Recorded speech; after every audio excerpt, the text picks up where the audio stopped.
Good evening, friends. My name is Clark Brittain, and I'm running for Coeur d'Alene City Council, seat 3. My wife and I moved to Coeur d'Alene about 24 years ago. My wife of 31 years and I have raised 2 children here for the past 24 years. And we've seen the changes that have occurred here, the overcrowding, the rapid growth, the seeming out of control growth. Frankly, we've seen the city budget go from 70 million in the past 10 years to 132 million. We're a little concerned about that, but even more so, we're concerned about other social agendas that seem to be at work, facilitated by the city council. And I'm seeking to put a stop to that kind of thing and be a reliable voice for the people.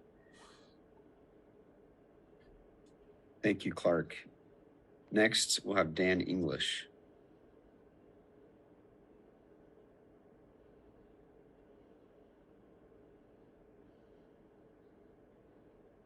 Dan, I think you're on mute.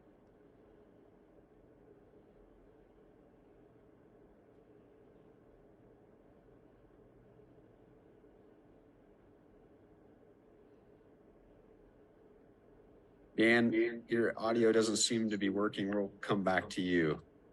Next, we'll move on to Dan Gken. Dan? Thank you. I'm Dan Gken, Coeur d'Alene City Council candidate, and you can read my bio at dangken.com. I thought I'd review some of the things that I've done for you while serving on the Coeur d'Alene City Council. People call me the voice of reason, the one who asks the right questions. I have the ability to see both sides. I've never voted for a property tax increase, and I always look for ways to save the taxpayer money. I support our police and our fire who provide outstanding services to our community, and I ensure that they're properly equipped.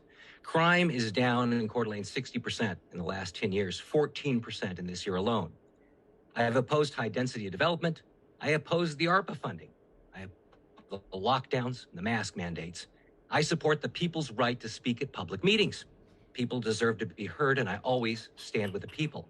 In my next term, I will continue to fight for your rights. I will ask the tough questions. I will fight to preserve the historical character and charm of Coeur d'Alene, and I will always answer my emails and phone calls.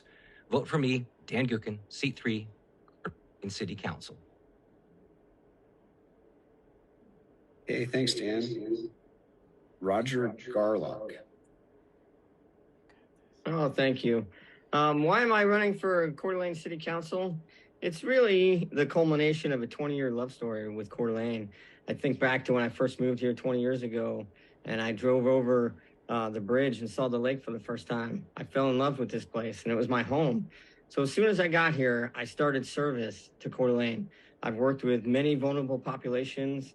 I'm always engaged with the public, and this is the next step in that realm of citizen servant. And I think we need that type of representation on Coeur d'Alene City Council. I want to continue to have a home where our residents can thrive and raise families such as I'm currently raising. And so please, November 7th, vote for Roger. Thanks, Roger. Next, we will have Rob Knutson. All right.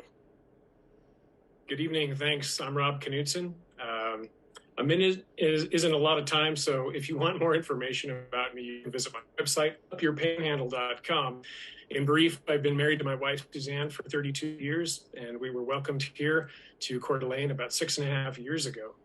I fell into several science degrees, including an associate's degree, bachelor's in biology, master's degree in entomology.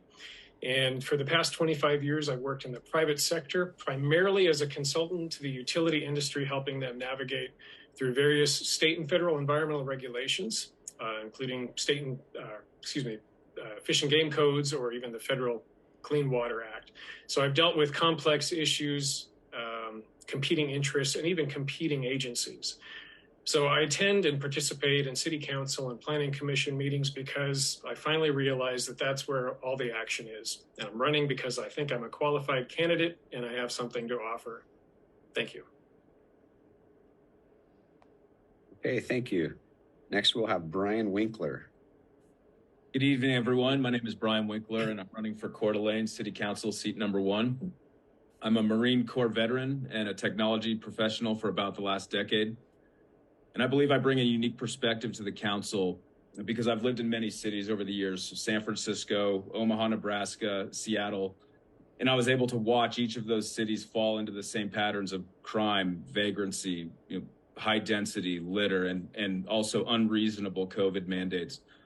So I moved to Coeur d'Alene to get away from all that. And I immediately got involved in the community through a podcast called Idaho Speaks, where I have in-depth interviews with local political leaders, such as Sheriff Norris, who I interviewed at the beginning of summer. And so I'm running for city council because I do not want to watch this city where I am invested to go in that direction. And I want to preserve the small town charm, the friendly and safe atmosphere, and most importantly, the respect for individual liberty. And I think that's why everyone moves here. So thank you. All right, thank you, Brian. Next, we have Christine Wood. Thank you. Coeur d'Alene's been my home for decades. I'm an Idaho girl, having grown up out at Hauser Lake and graduated from Lakeland High School. I've spent the majority of my life right here in Coeur d'Alene. My husband and I both have deep family roots in this community. We raised our son here. We have a home here. And, I have a lot of respect for the history of Coeur d'Alene in the area that we have here because of the community leaders that came before me that made the city so special. I'm a U.S. Air Force veteran. I had a 26-year career as a police officer with the city of Coeur d'Alene, and I served 8 years on the Coeur d'Alene School Board. I also served 18 years on the North Idaho College Board of Trustees. I know every inch of this city because I patrolled it, and I've invested my life here. I think it's important for your elected officials to be invested in the community they represent. My focus on council has been public safety, it's been responsible growth, and it will continue to be. And I sure hope that you'll support me on November 7th. Okay, thank you, Christy.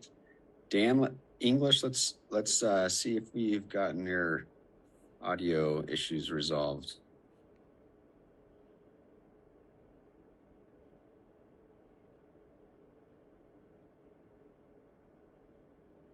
It doesn't look like it, Dan. We'll have somebody here give you a call and see if we can work that out for the next question. But